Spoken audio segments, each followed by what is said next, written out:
Pelajaran kita kali ini anak, beralih kita kepada makhraj am yang kedua. Anak sudah tahu makhraj am ada 5 kan? Pada jauh sudah. Ini makhraj yang kedua pula, iaitu makhraj al-halqi cakap Arab. Erti al-halq iaitu rongga tekak atau rongga halqum.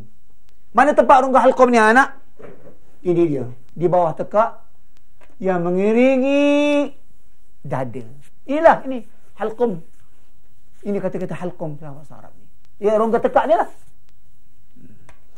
Ini makhraj am nama yang kedua. Jadi di mana keluarnya pula huruf berapa di sini? Di sini ulama telah mengatakan terkeluar ada 3 makhraj. Berapa makhraj? 3 makhraj. Kepada 3 tempat. Di pangkal halqum di sini anak. Ini pangkal ya, pada bawah pangkal ada 2 huruf keluar. Hamzah dengan ha. Sini. Yang tengah-tengah sini keluar pula ain dengan ha. Ini tengah halqum namanya. Yang ke ujung atas sini ni, yang dekat-dekat anak tekak ni, keluar pula huruf ghain dengan kha. Jadi 6 huruf keluar pada halqum ini dengan 3 makhraj. 3 tempat keluar. Kita sekarang nak terangkan setiap macam mana bunyinya. Apa sifat yang terdapat padanya, supaya dapat kita sebut dengan tepat, dengan fasih. Cara mengeluarkannya kita nak tahu sekarang. Bagaimana ya? Cara mengeluarkan huruf hamzah anak-anak memang susah sikit. Kita matikan dia. Lalu dengan menekan suara di pangkal rongga tekak sini. Tapi dengan lemah lembut. Serta menahan udara.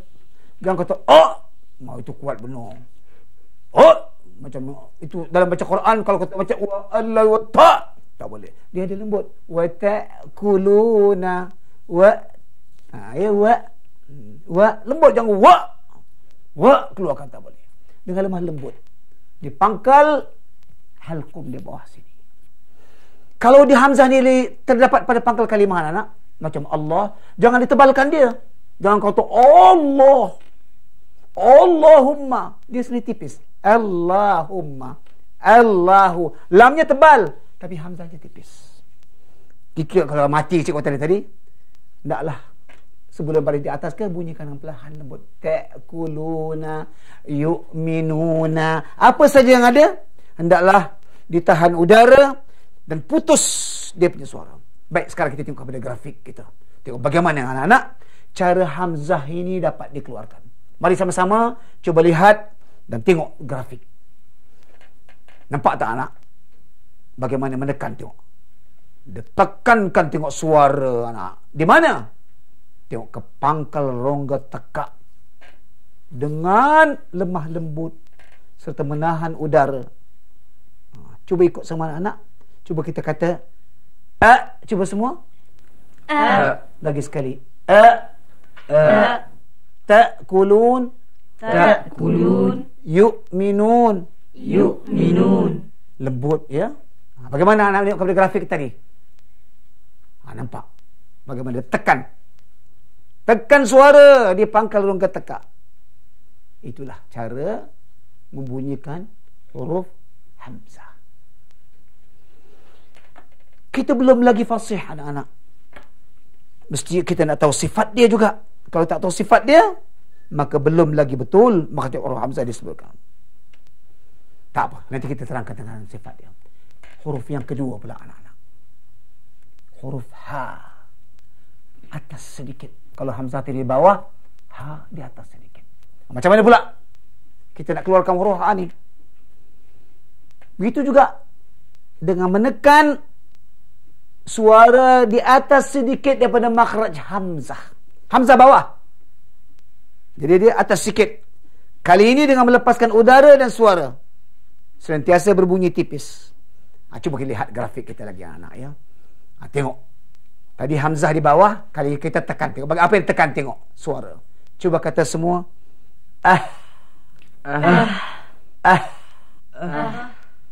Lihat grafik kita. Itu dia tengok anak. Datang suara menekan ke bawah. Tapi bukan bawah terus ya. Atas sedikit pada hamzah. Itulah dia sifat ataupun huruf makhraj yang kita dapat. Hamzah di bawah, ha di atas. Cuba tengok misalnya. Kalau kita nak keluarkan bunyi ha. Cuba kata ihdina. Cuba. Ihdina. Lagi sekali. Cuba kita betul-betul terangkan dia. Ihdina. Ihdina. Ahlahu. Ahlahu. Tepat itu hurufnya. Sifatnya kita belum tahu lagi. Walaupun tahu makhrajnya. Kerana dia satu tempat. Kalau tak ada sifat ini, tak dapat kita bezakan antara dua huruf ini. Semua sekarang catat semua. Dan lihat kepada grafik anak-anak. Hamzah ada 5 sifat. Cuba ikut semua. Hamzah berapa sifat? 5 sifat. Ikut semua kata. Jahar. Jahar. Syiddah. Syiddah. Istifal. Istifal. Infitah. Infitah. Ismat. Ismat. Itu dia. 5 sifat pada Hamzah. Ada beza tak? Kita lihat apa bezanya antara dua huruf ini. Ha, 5 sifat juga. Kita lihat. Cuba kata. Hamas. Hamas. Rakhawah. Rakhawah. Istifal. Istifal. Infitah. Infitah. Ismat. Ismat. Anak tahu tak makna-makna semua ni? Jahar tentu kita sudah tahu. Jahar artinya suara tertahan. Apa ni? Nafas tertahan. Udara tertahan. Angin tertahan. Syiddah. Suara tertahan. Istifal. Huruf berbunyi tipis. Infitah. Lidah. Terbuka. Tidak melekat ke langit di atas. Ismat. Hurufnya susah sebutannya. Berat sebutannya. Hamas. Angin. Udara. Terlepas ketika menyebutnya. Rakhawah. Suara pula terlepas. Istifal. Bunyinya tipis.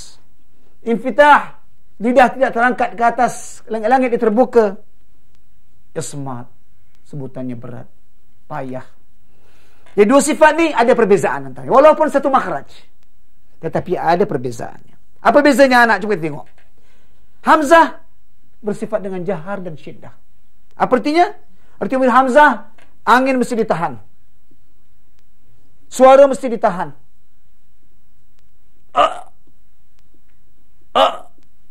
Angin tak keluar. Suara tertahan. Tetapi ha, suara terlepas. Angin pun terlepas. Cuba pegang. Ada angin tak? Ada angin. Jadi ini bezanya dua antara dua. Jadi apa beza dengan dua ni? Kita sudah tahu tentang dua sifat ni. Hamas dengan syiddah. Dan juga dengan apa anak-anak? Dengan rakhawah. Itulah beza antara dua huruf ni.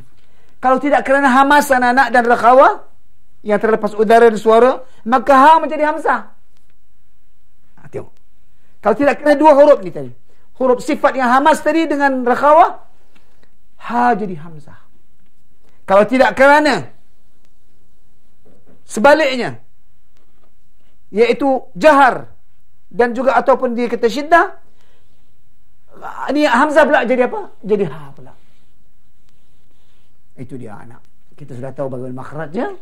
Kita jaga tengok tentang sifat-sifatnya. Kita akan dapat sebut huruf hamzah dengan tepat dan juga huruf ha dengan tepat. Seterusnya, yang keluar pada tengah-tengah pula ni anak. Tengah-tengah rongga tekak ni halqum, ada dua huruf. Apa hurufnya? Cuba sebut semua. Ain, cuba kata. Ain. Yang kedua ha. Ha. Kita sebut ain dulu. Cuba kata a'bud. A'bud. Lagi sekali biar sampai betul. Jangan a'bud. A'bud tak betul. A'bud. A'bud. Bagaimana cara mengeluarkannya anak? Ain ini lang payah sedikit. Banyak orang tak dapat. Dia kata Rabbil Alamin. Kalau dalam sembahyang Rabbil Alamin, habislah sembahyangnya. Cederalah. Kenapa sebab? Sebab dia tak tahu keluarkan bagaimana bunyi huruf ain yang tepat. Hari ini anak-anak dan para penonton semua cuba tengok macam mana huruf ain yang tepat. Yang pertama sekali kita sempitkan rongga halqum ni. Sempitkan.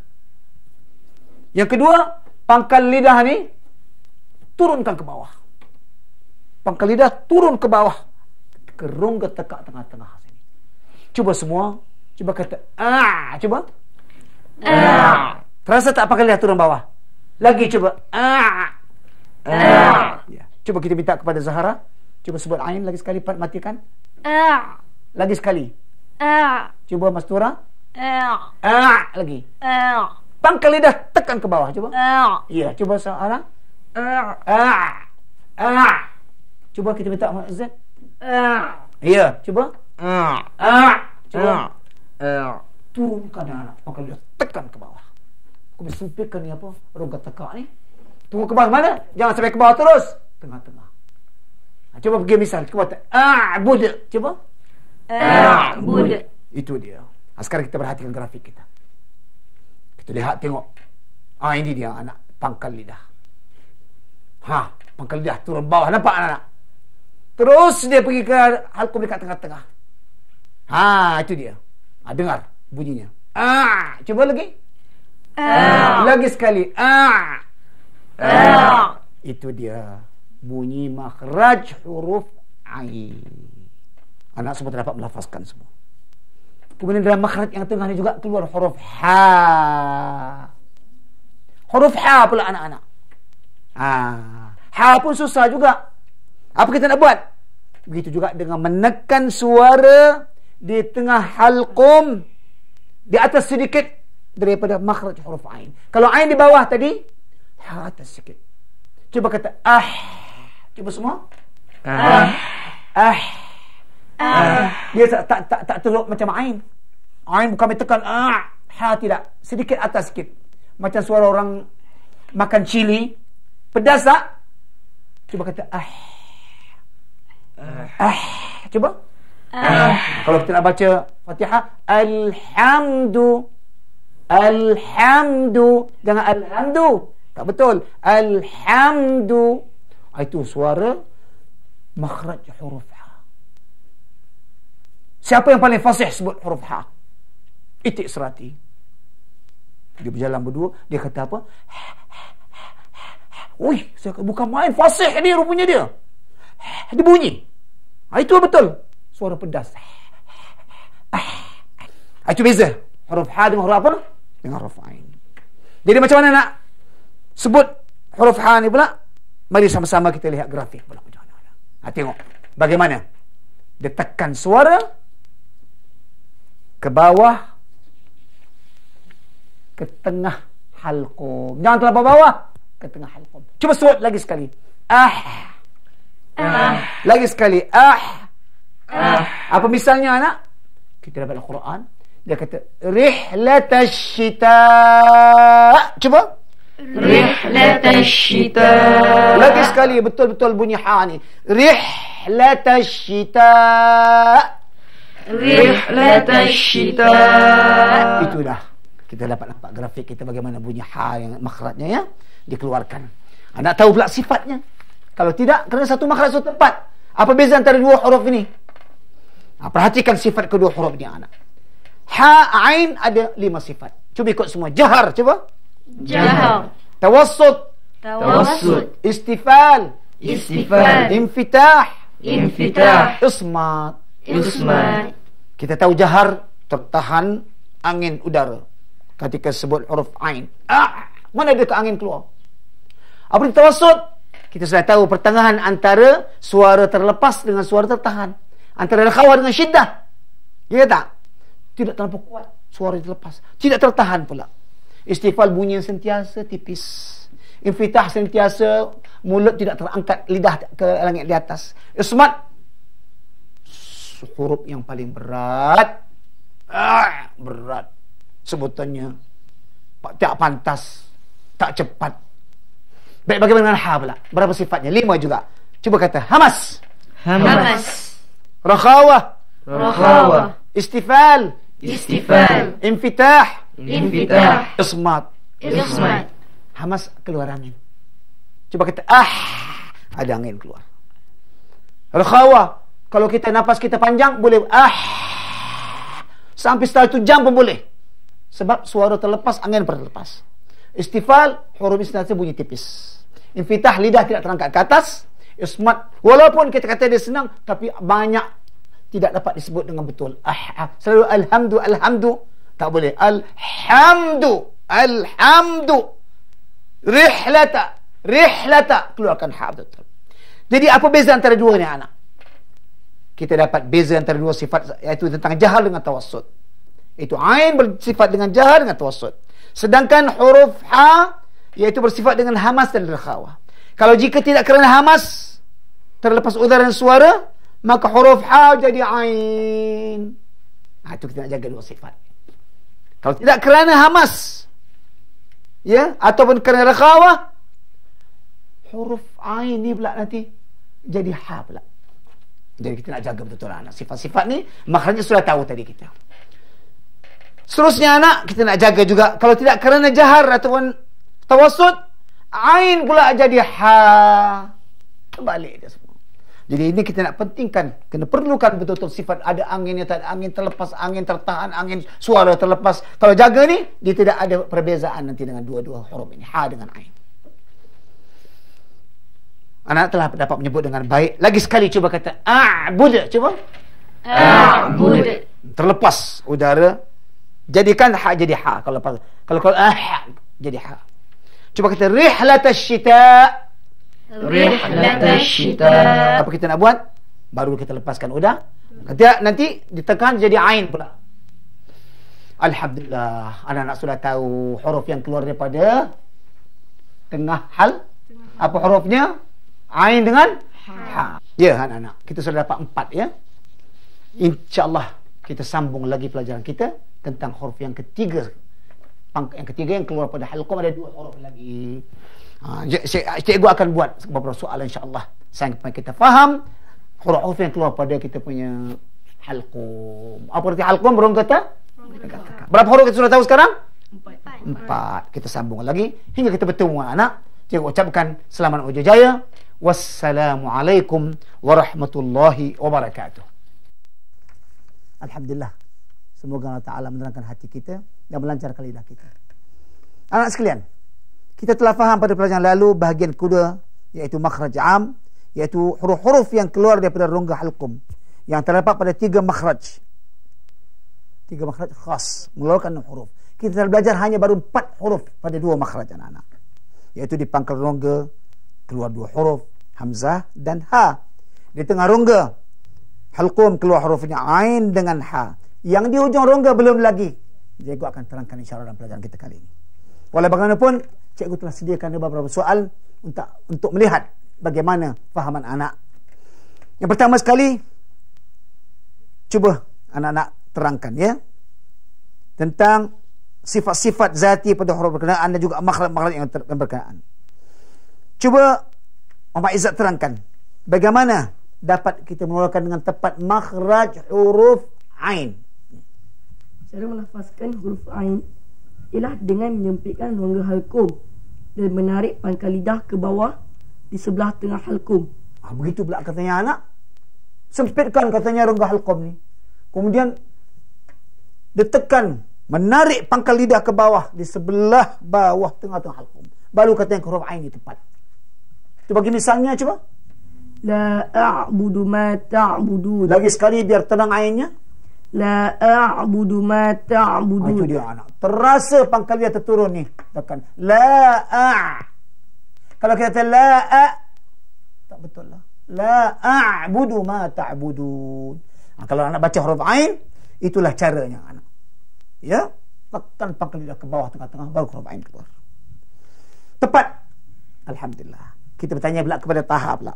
Bagaimana perbezaan antara huruf ain dengan huruf ha ni? Dia satu makhraj tu.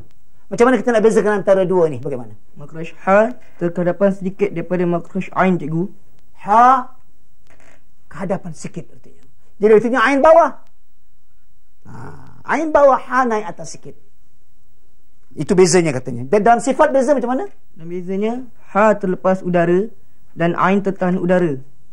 Bagi misal? Seperti misal itu ain. Cuba kalau huruf ha pula, kita sudah sebut 2 anak. Misal rihlatash syita'i was-sayf, kalau ha kan jadi beza 2 tu tentang sifat saja. Sedang makhraj pun tepat satu. Alhamdulillah, anak sudah dapat ya apa yang kita perkatakan pada pelajaran lalu. Kali ini saya nak menambah sedikit padanya, iaitu tentang huruf yang ujung ni, yang ada 2 makhraj yang di akhir sekali sini, iaitu keluar padanya ujung halqum 2 huruf juga anak-anak. Apa hurufnya? Iaitu huruf ghain dengan kha. Huruf ghain dengan kha. Macam mana anak? Huruf ghain dengan kha yang kita nak keluarkan. Cuba kita perhatikan lidah kita. Adakah ada menekan di mana anak ya? Jadi ghain dengan kha, ghain dulu anak ya.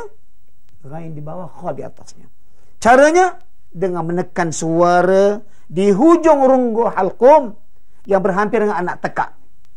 Mengiring mulut ini. Cuba anak-anak kita matikan. Cuba kata Cuba.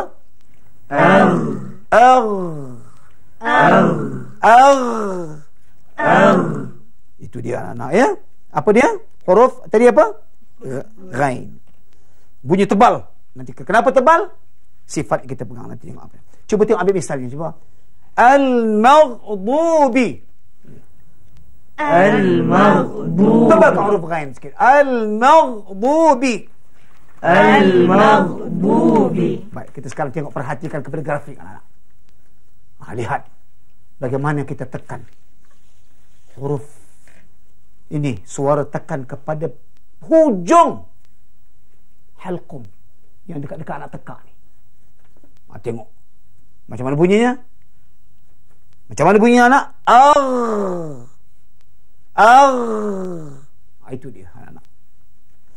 Seterusnya anak, kita ambil pula kedua huruf kha. Huruf kha ni atas sedikit. Kali ini kita tekan juga ke atas sedikit daripada huruf ghain tadi. Cuba anak-anak semua ikut bagaimana bunyinya. Tengok ya. Anak tekan macam mana? Menekan suara ke hujung halqum, ke rungkung yang di atas sedikit daripada makhraj huruf ain tadi. Cuba ikut semua misalnya. Cuba kata Cuba. Kalau misalnya wakhtilafi.